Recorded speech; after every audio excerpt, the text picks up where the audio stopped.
Okay, everybody, I am really excited. I am making a whole lot of videos. I'm going to give you the same kind of introduction to some of the others.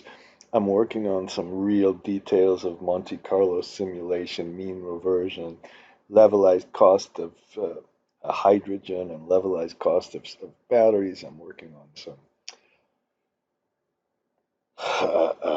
heavy modeling issues because I've had a horrible time. Had working on a model forever and just working on all these horrible details. Modeling can be this horrible, disgusting thing, or it can be a really creative exercise. And I want to show you in this video, I'm going to go through a problem.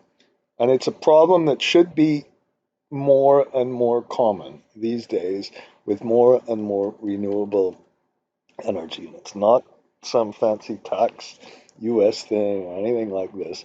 This is a problem where perhaps we're setting our debt size by a P50 or a P90, or I'm not finished, or a maximum debt to capital ratio. Now, one of my friends, I can't pronounce his name properly, from Spain said he just wants this. And I'm going to put as simple inputs as I possibly can. Some just I'm not putting prices or anything. Some EBITDA revenues for the different cases. I'll put a little growth, O&M expenses, and taxes. I want to include taxes. Some different DSCRs for the different cases, and then oh, of course, we've got to put a constant in there. Oh my God, no, somebody needs to know that they're 12 months in a year. We've got to put a range name for the goddamn auditors. Okay, now, um, with this, it seems like this should take minutes to do, right? Perhaps without taxes, without a DSRA, maybe it wouldn't be that hard. But if you've got taxes, let me just introduce the problem. This P50, and by the way, I want to be able to apply a different revenue. So what I want to do, I do this, and I know it's probably some people would slap me on the wrist for doing this, but I want to be able to say, okay, what happens if I just change the the whatever the EBITDA a little bit. What happens if I put 120 or 100 to 200? And what happens in my actual case? So I've got an actual case that could be somewhere between, or could be a little bit more, could be a little bit less. And I want to be able to pick one of the debt sizes. And I know that the bank is not going to what I'm going to use for making my investment analysis is not the same as what the bank's going to use. I hope everybody's got basically this down. If you're not used to using, the P50, P90, you can call this a base case and a downside case, okay? And you can put different growth rates in. So the bank is going to say, I'm going to take the smaller of the P50 at 1.4, the P90 at 1.2, 1.1, whatever you want to put in. And if these two, blah, blah, blah, these two debt sizing methods result in more debt than with the debt to capital, I'm going to take that one. Okay. And I put a date and all that. Now, you think, oh, that's not so bad. Well, maybe. Well, let me try to explain it before we go to the model. If I put P50 in and I put some taxes in, well, and I do some sculpting, there is no way I don't have a circular reference related to the taxes, because the P50 drives the taxes and the debt size, but the taxes themselves, which are part of the CFADS, cash flow available for debt service, the taxes that are part of that equation The taxes that are part of that equation, in turn, drive they drive the cash flow. The cash flow drives the debt drives the interest drives the taxes. So we're going to have a circular reference there. Okay, so what? Maybe that's not that bad. Okay, but we're going to have a circular reference for the P90 as well, and we're going to have to save that. And then when we go down to the maximum debt to capital, we'll have a different sort of circular reference. We'll have to figure out what kind of sculpting we use, which is going to be very tricky. And then, because maybe we want to use flat sculpting, LLCR sculpting, minimum, there are a whole bunch of things we can do. Okay. And we're not finished because we'll have a different debt uh, uh, debt service reserve account in this scenario versus this scenario versus this scenario. And when we have a different, and we'll have different interest during construction. And when we have different interest during construction, remember the interest during construction gets depreciated and the depreciation affects the taxes. So I'm pausing a little bit on purpose because I want you to think about just what a painful problem this is. It looks like we've only got a few inputs, and it is really painful. So what this is where I'm trying to finally show you. I'm trying to finally show you that this BS that I've been working on, this parallel model slash UDF that I should have given up on years ago. Years ago, I should have given up on it. But I didn't because of Hetty. She said, no, no, keep going, keep going. Okay, I'll keep going. And this is a problem that is so much more elegantly solved with the parallel model. Okay, so what I'm going to do is I'm just going to show you the traditional way. Okay, so all I've done is I've put our unlike other scenarios with the P50 and the P90, since they drive the debt size, we need to maintain those, I think you do, at least as separate line items. And I had to make sure it goes out here, and I put some dates and all of this. And then we go down and we compute our taxes. So right now, I think I put the CapEx over 3 years. I did this all on an annual basis. I've tried to make the annual model the model as simple as I possibly can. Take away just about any other stuff other than the natural kind of complications that arise. So we got some taxes. I put a 5-year straight line depreciation in here, and we've got a project IRR, pretty good project IRR here of 6%. Maybe we'll change it later. And that's which one? I don't even know which one it is. This is from the applied case. Okay, so that could change. Maybe I should push this down a little. Okay, but remember, this applied case, just because we use this EBITDA that's applied does not mean in any way that that's the amount you're going to use to size the debt. Okay, so let's do this with taxes. Now we have a P50 debt sizing. Just remember, and we have to work through the taxes. We have to work through the debt service coverage ratio. We have to kind of figure out what our repayments are going to be. And you say, okay, a little bit painful, because I'm going to have to do the same thing for P90. And that's a little painful. And I'm going to have circular references for that. More painful.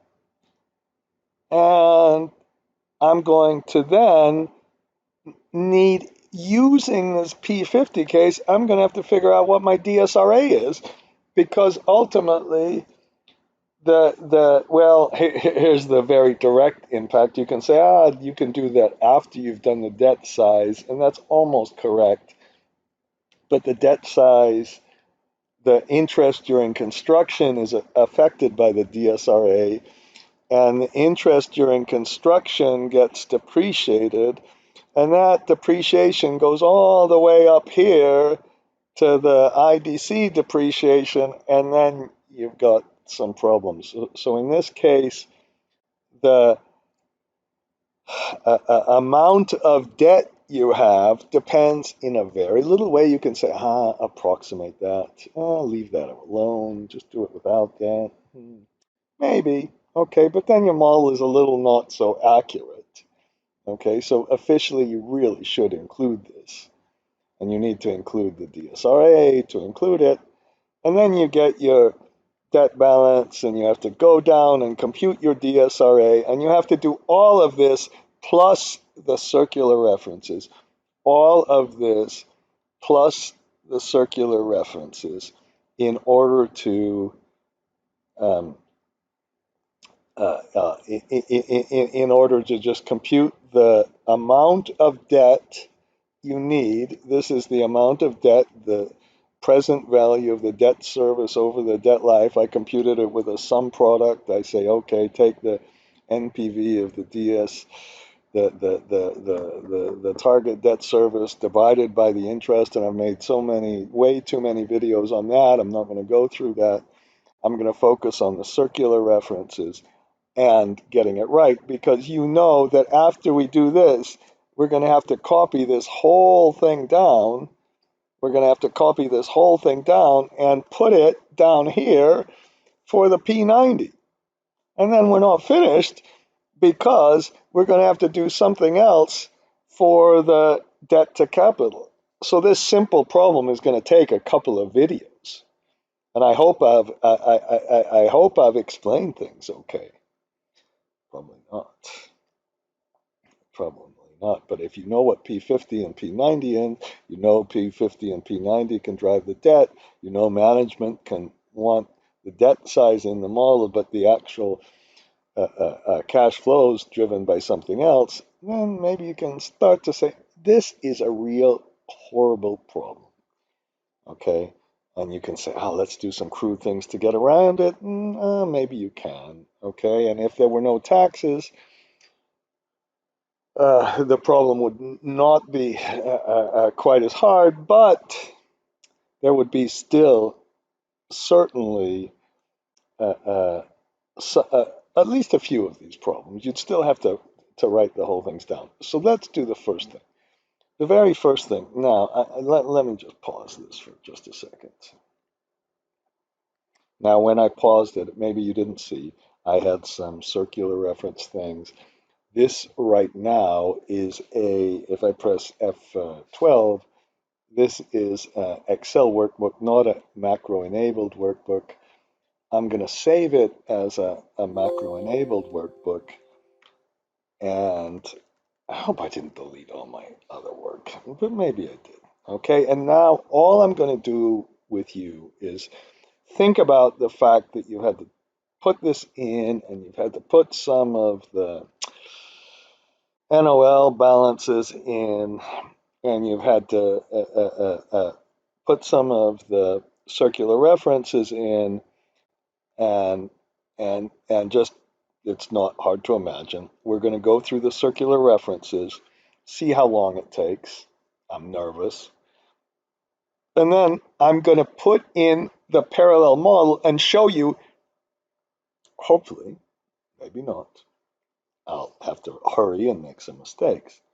But I want to show you that you can, it's a lot faster. It's a lot faster than even some simple and nicely structured circular references. So for the circular references, I've already kind of set it up.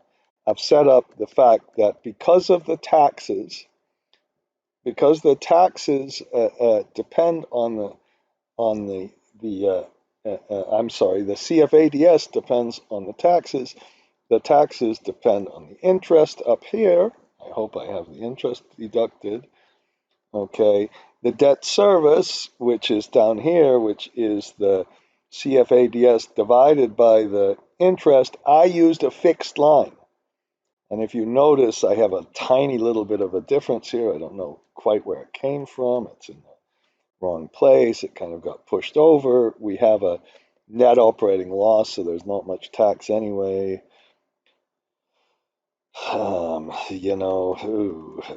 What can I do to make this net operating loss a little bit less? I don't know. I'm going to leave it. I'm going to leave it for now. I know what I'm going to do. I'm going to make the uh, uh, the tenor a little bit longer. So let's make the tenor 17 years. And if we make the tenor 17 years, hopefully I have if I make the tenor 17 years, uh, um, good. I have some stuff here. I have some differences. So we need to solve that circular reference. And then we're not quite finished because if we have some interest during construction, and I've gone through this very many times, we'll have a little fixed column. Notice I have a parallel model column that we'll fill in later. I have a fixed column and in this a fixed column and a computed column, and we have some differences. Okay, and right now, ooh, I've got a pretty large difference. Why is, because I put a fixed difference here incorrectly. Okay, all right. We've got some difference. The big difference to be worried about is actually the IDC, because the IDC drives the depreciation, and depreciation drives taxes. The upfront fee is not a big deal in this case because yes, it is. The upfront fee also gets accumulated into the taxes. So we're going to have to make a little copy and paste where we copy from this computed to the fixed and then look at this difference. And I'm going to make I suppose I'll make them down here. I'll call this we'll just call fixed. No, I'll do it like this. We'll press Shift, Control F3, and we'll do this one, and this will put difference. So I'll even call it difference, and we'll make sure that that difference is is equal to 0, and we'll do a nice, elegant copy and paste. Now, when I had my nightmare project that I've worked on for a year now, almost a year, oh my God, I thought models you should be able to do in hours, not years. I've clearly have a different opinion. And again, modeling it can be a creative, pleasant exercise, but it can suck in the worst way. Now, this DSRA is a bigger one. I'm going to compute, I've done this so many times. I compute the debt service. In this case, we use I'm just using a percentage because I've got an annual model. I can't do 6 months. So I just say let's take 50% of the next year's debt service. So here's the uh, uh, debt service, and here's the amount we required, and we're going to fund some of this pre-COD, and that causes a circular reference. That's almost the most difficult one. And I'm going to put this DSRA down here, control and square bracket, as copy it to the fixed one. So we have three circular references, three very common circular references, which we'll have in the P90 case as well. Now let's solve those. Okay, so because I saved it as a non-macro enabled, so we'll put our stupid thing, optimize. Ooh, we're so cool. We better password protect it too. Okay, so I've got these. If I press Control F3, right, we can see that I've got computed difference fixed. That's our big one. P50 computed, and this should say CFADS, really. Okay, sorry about that. And then let's go down here, and it almost should say DSRA P50 computed. In fact, it's probably a good idea to do that because this again demonstrates that we're going to have to do this again and again and again. Okay, so let's get this. Remember, we take this whole thing, Shift Control F3. We take this whole thing, Shift Control F3, and then we take the difference, Shift Control F3. Okay, so we've got those differences here, and now let's put fixed P50 CFADS, computed P50 CFADS, fixed P50, because with the real problem here is that we're going to, again, it's extremely difficult for me to type and talk at the same time, so I'm sorry about that. But we've got those, and now what we can do down here is we can put some kind of circular, and we can put how about CFADS difference, and let's just put an equal sign. Yeah, we almost didn't need this range name for the difference, but maybe it's probably a good idea. So we've got this difference, and then we can put the funding difference, okay, which is up here, and then we have, and this, remember, I'm repeating myself like crazy, and I don't give a crap because I repeat myself. I'm old. I'm allowed to repeat myself. I when you do this, when you do this, uh, uh, I'm having problems formatting. When you do this, you're going to have to do it over and over again, over and over again. This is only for the P50 case. And then you're going to put in the DSRA difference.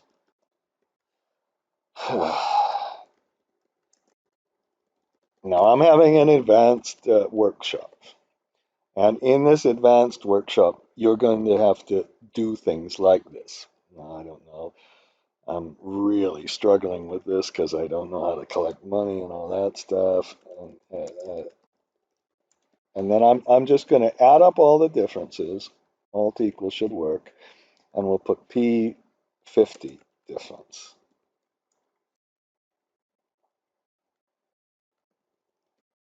And now there's no way I can remember all of those range names. You probably have a much more fantastic memory than me. So what I'm going to do is just paste the list. And I'm going to get rid of all this crap here. I don't care about all this. And then perhaps I can copy these. Let's see if I can. And then we'll go to our very famous optimize thing and make a new little one. And if we're really lucky, oh shit, it didn't work. Something. What do you have to do to save this? What? Let me try one more time. Control C.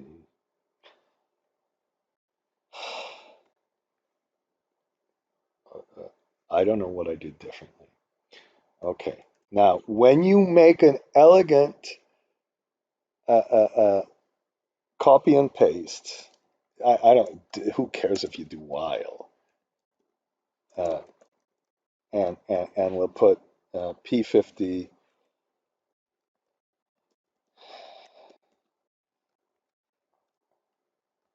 put dot value on every. Somebody, I'm so lucky.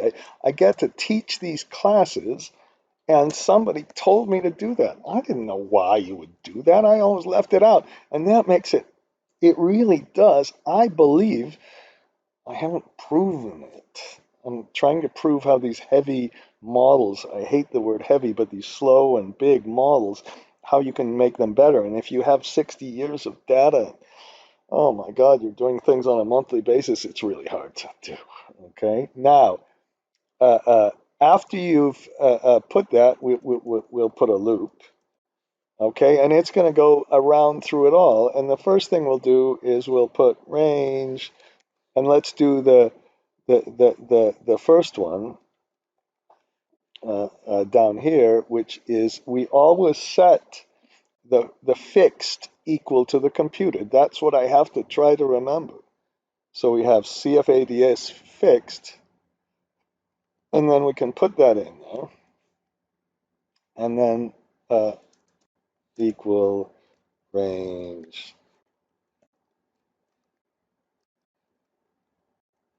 Put dot value here every single time, and you can put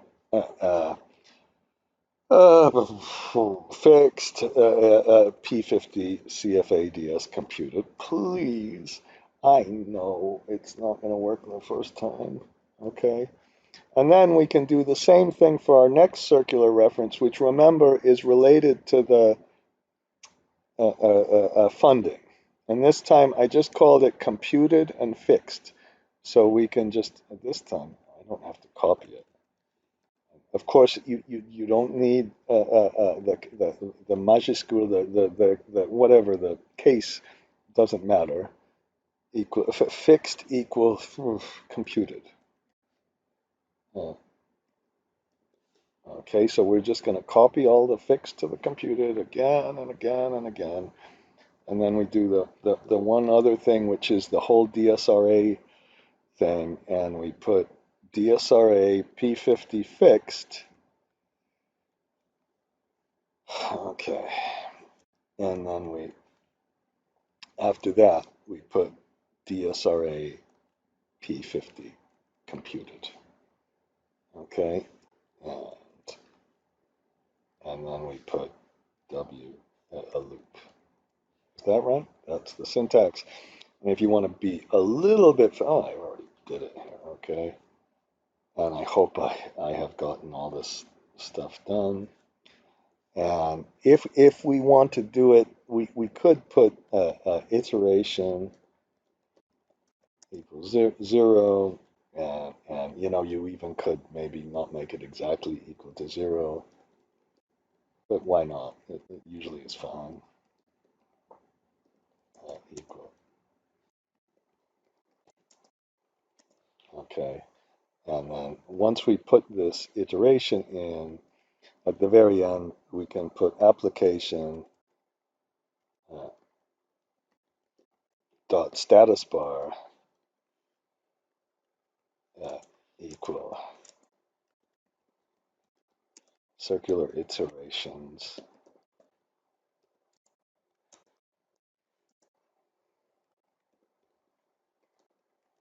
I found this to be a little bit helpful as I've been working through just this stuff. So let's delete that. We don't need that anymore, I suppose.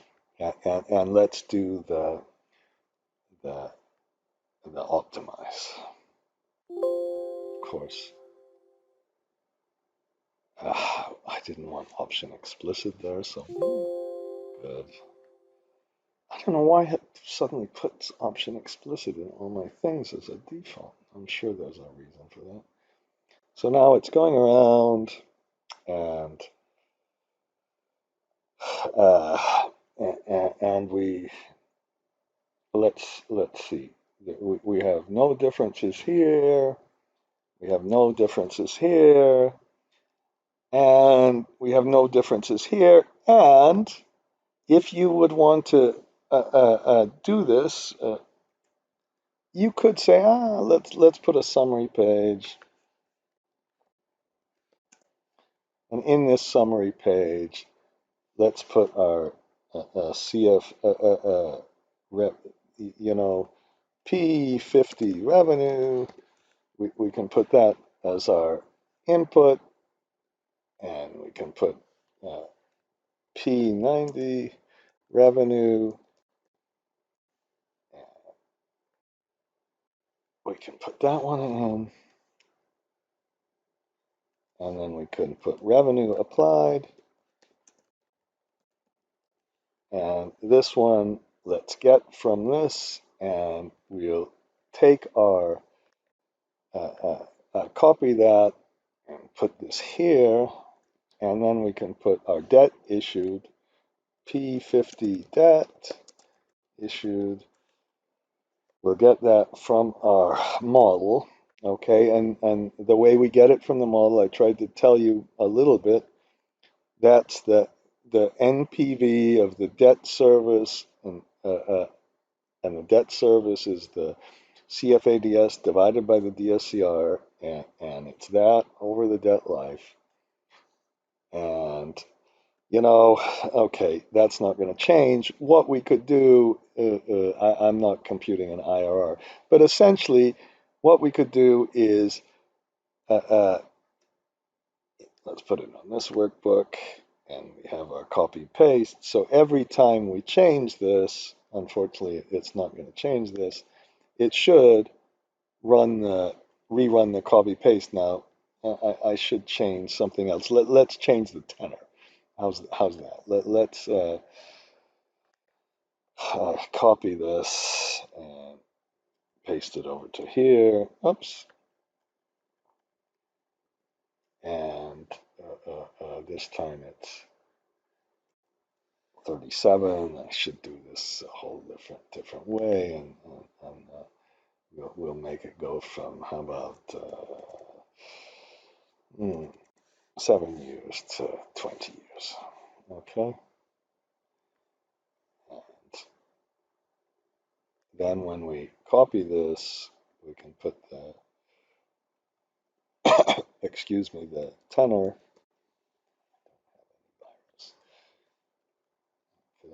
Okay. And you couldn't get it from watching my video anyway, you know. And then when we change the tenor, this time I hope we assign the macro to this, which, did I already do that? Now when you change the tenor, it runs through the copy paste, and you know, I have to tell you, it's not that bad. Okay, it's a tiny little bit, and every time you'd make a spinner box, you do this, and you couldn't make an easy data table without putting this, attaching this, and blah blah blah. There are all these kind of problems. But I need to have an open mind about so many things in my life, except some political things that I can't. I just can't. And then, okay, so let's uh, stop here, okay? And then now I'm going to show you the really exciting part. We're going to do this in a different way. Now, you have to imagine how, again, that you have to do this for the, over here, we're going to have P90 debt issued, and then below the P90 debt issued, we're going to have the debt to capital.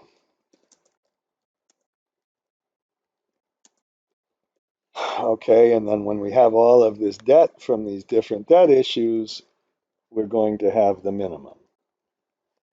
And then we're going to use that minimum in our model. So this is just the first little part to get all of this ready.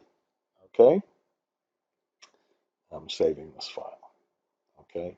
Now, if you wanted to try this other method, I look at this, because I get in trouble so much for doing this, I put a date on it because I changed this. So this already has the parallel model in it. Now, I'm going to try to tell you, I'm going to try to tell you that this is, I'm trying to take the pain out of this. If I cannot do this, if I cannot do this in a really simple, transparent, flexible, accurate, structured way, but mainly transparent, flexible, and really, really simple, it's worth nothing. It's just some complicated piece of crap that's academically a tiny bit interesting, but not all that interesting. We have to make it real. So here's how you make it real. I want to take, there was a little bit of a problem I noticed. I want to put the parallel model into, from this model into this model. And then when we do this, it's got to be so that you can go and change anything you want in here. It's like a different programming language, it is, but it's the same thing. The key that is to, oh God, it drives me crazy when somebody thinks they're fast in Excel by going blah, blah, blah, blah, blah, and pressing the blue arrows to trace the precedence. That's not what makes a good modeler. What makes a good modeler is understanding the essence of the transactions, what makes a difference, understanding why things should, how things should really occur, and then putting all the Excel in later. Okay, so if you want to copy it, now I did something a little bit bad here. Okay, now this it already took longer. It took much longer when I have the a video record button on than when I don't. But here's the big deal. You click on this and then you say copy this code to a new worksheet. Now I've got this code in this sheet and you might change it and do it all that. And I'm going to copy it to this one that I've just done. And then I'm going to press this button and just like that, except for my little thing here that I have to do again, it copies all the code to your new model. I've got to figure out what I just, why that last thing just came about. So that now I've got my new model and it's got this parallel model all inside it. Okay. And now once I have that, I'm gonna close this old one. Who cares about this one? Okay. And this is a work in progress a little bit, so don't, please. If I have a little bit of problems here, please just give me a chance. Now, what you do to get this to work, just a minute, I don't know why this funny thing happened here. Okay, maybe. You first get all the switches. So we're going to get the construction switch. Now, there is a little thing here. Hetty was right about this. We can't use true and falses. I had to multiply these by ones to get them to be all right. And then you put an equal sign. It happens to be that this is okay, but you get the capex. And I suppose I'll get the capex from right at the top. So you need some operation stuff. And I just did it wrong. I'm going to get the capex from this place. Okay. And then and I designed this, of course, with the, and now I'm only going to put in, this is a key, I'm only going to put in the P50 case. We're going to be able to do exactly the same thing with a P90. I don't need the whatever that other thing was, the working capital change, and I did something wrong. This should have been EBITDA from the P50 case. I don't need that. Who cares? I don't need whether it's operating costs or revenues unless there's something that would affect the debt. Let me get the depreciation expense in here. And this is the depreciation expense. And I know some people don't compute this, but this is the depreciation expense without any, I call it the basic I need to change that word, but I don't want to change it here. This is the basic one without any IDC or fees or anything else, and that will establish the depreciation rate. And we can have as many, no, whatever. I put 10 different debt issues. You could have more if you really want. You can size the debt here. Let's put our maximum debt to capital ratio from the inputs. Now, if you think, oh, well, this is stupid, you just designed it, you cheated, you just designed it for this. That's not at all the case. We've worked on this for years, frankly, and it's been good. It's been good, and then we can put fixed debt or debt to capital in, or put all of the above in. This time we're going to use sculpting, and then we've only got one tranche of debt. We could have multiple tranches, multiple different sculpting techniques, and all this blah, blah, blah. Okay, and then we have the interest rate, and I happen to put it in, but we could, of course, uh, put in different interest rates, and if I'm really particular, this should have come from this one. Okay, I got it off by one. And then we can put in the, if we have a commitment fee, we can put it in on a periodic month by month basis. That's probably the best way. And then actually, I don't really need this, but I'm going to put in the repayment period. And the reason I don't really need this, I'm still working on this a little bit, is because we put in the debt tenor. Where's the tenor? And this tenor, it got lost somehow, but that's good. And the tenor comes from this one.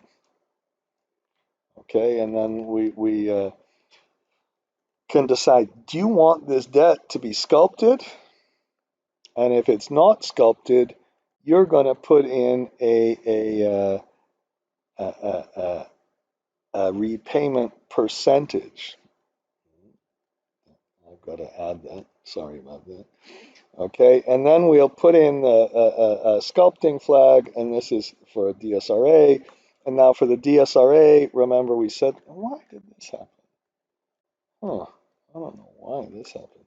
I think that might have happened somewhere else. I think that one might have been wrong in our other program. Oh, yes. Ah, look at these. Look at these. Look at these. Look at these. How many things do I have on? Okay. Let me pause for just a minute. Now I'm going through this quickly. I paused for a minute. Again, all we did is input some of the basic operational data. We can we input the number of issues and some information on the debt sizing. And then for the DSRA, I said we're going to make it as a percentage. We could put it as a switch. And this DSRA percent should come from the model as well. In addition to I've done the upfront fee, excuse me. Now, after that, we could put some stuff about the development in, and then we have a choice of a whole bunch of different reports. I'm going to get the debt sizing report. Suppose I'll get a few of these reports. I'm not going to get the sculpting detail right now. I'm going to get these. I'm going to get all these reports. Now, we could choose only one report. We could choose multiple reports. And when we choose these reports, we put it in here. You click on the little button. Okay. Don't forget, this model is all out there for you. This years and years of work. I'm putting it out there because I got to get somebody interested in it. And when we do this, we go through the reports. It gives you a summary, sources and uses. And you might think, oh, this sucks. What a bunch of bullshit. We can't do anything with it. You can add as many items as you want. You just, if you wanted to put more CapEx items, development cost items, you just insert some items. And right here, it's got some little codes. I'm going to go through this another time, but I just want to show you that you can add in as much as you want. In fact, there's a lot more added in here that's just not shown. Okay, and then here we have the IDC, the fees, and what is it? The DSRA. Okay, and this time, once you get this, you can look at the debt issued, and this is the debt sizing report. You can do the debt sizing by the debt to capital or DSRA that you input, and for the DSRA, it works through the whole thing of the CFADS. It all matches, and it matched right away. And there's the total debt issue, and I even put some little flags in here to make sure it all works, and then the debt gets repaid. And the really good news is, look at this number. Look at this number. This number is the same as this number right here. So if you wanted to go through this model, we could have put a new page in here and put debt sizing, and all we would have had to do is, I'm going to make a little, oops, sorry about that. I'm going to put whatever, the formatting in and all that. And we could have put P50. What did I do? Do I have the number lock on? Okay. Is it in English? Is it in English? Okay. P50 debt size. And we put the, shit. Okay, I don't know. No, all right. Why that didn't work? That pisses. Okay. And we go to the output report, and we can get the P50 debt size, or we can get it from here, the sources and uses up here. Okay. Oh, come on. Why? Why does that do that? And then,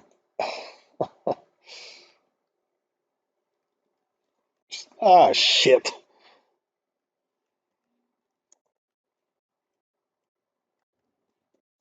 I remember this. Oliver, man, not my son. This other guy said, "Don't ever swear in your videos." I think that calls for swearing, and when this goes black, it's gonna. Ooh, okay. And let's get the repayment from our wherever it is. Come on, come on. Computation of debt.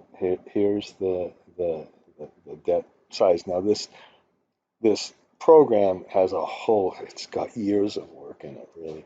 It's got a whole bunch of complexities on sculpting, with curve sculpting with multiple issues, all this stuff. And then we can put in a P50. What?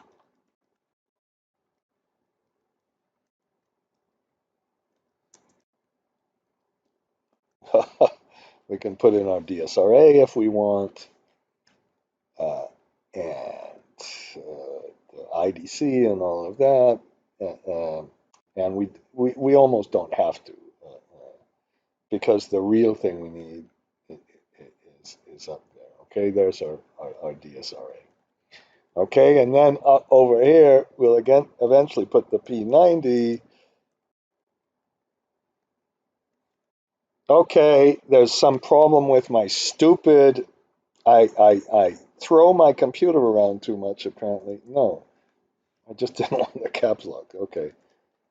Uh, and and then P90 debt repayment. and P90 DSRA, although we might want to recompute that anyway. We'll put that in here just in the same way. Now, what we'll have to do, I'm doing that in the second video. I'll copy this, but before that, I'm also going to copy the whole thing all the way down, just so you see that you manually have to do this instead of having three inputs here. And then, of course, we can put in this one. Let's get this from the PDF. Here, I'm nervous because I'm so stupidly excited about this. Okay, and let's go to this input now. Right here, I do not have a macro on it, right? Okay, let's make absolutely sure I have no macro. And let's copy that to the summary page. Okay, just to illustrate how this works. So if I change the debt tenor, this one I'd have to redo the copy and paste on each time. Okay, and I suppose we can verify that it's all working. And everything is back to normal. The Excel is as if you had kind of no copy and paste. We can do our oh, I just must have clicked on the optimize. Let's put a higher debt. Okay, you can see we're getting a different number. I'm looking here, maybe not that big a difference. Maybe you're saying, oh, who cares? There's where we started. Okay, is it giving us some big difference in numbers? Oh, I only went up to 20. Why did I do that? I could get bigger than that. I think I didn't put 30 years in here. I think I put 25 years or something. Okay, all right. And then if we did the other one, every time you pressed it, you'd have to optimize. Now this is a tiny model, and it didn't take long, but I swear to God, it took 16 iterations. But if you had a really big model going clunking around 16 times, redoing the calculate for the whole thing would have taken a lot longer. And we've done a whole bunch of tests to assure that this would be shorter. So I'm stopping the video right now. And I'm going to make another video where we put the debt to capital in, and I'm going to go, I'm obsessed with this. I'm obsessed with LCOE and having a really nice, smooth LCOE calculation. I'm obsessed with Monte Carlo. I'm going to put up a video on the Monte Carlo and the LCOE before I kind of continue this example along. I'm going to keep you in suspense to get the multiple debt issues. Can you imagine if you had this whole thing with multiple debt issues, with sculpting on multiple debt issues, with curved DSCRs on multiple debt issues, with a really big model, blah, blah, blah, blah, blah. Okay, and I hope I'm starting to maybe just a tiny, tiny, tiny, tiny little bit give you an open mind on this and say, God, I want to really be creative, innovative. I want to do something real with my models instead of this boring crap where I spent a year on a stupid model.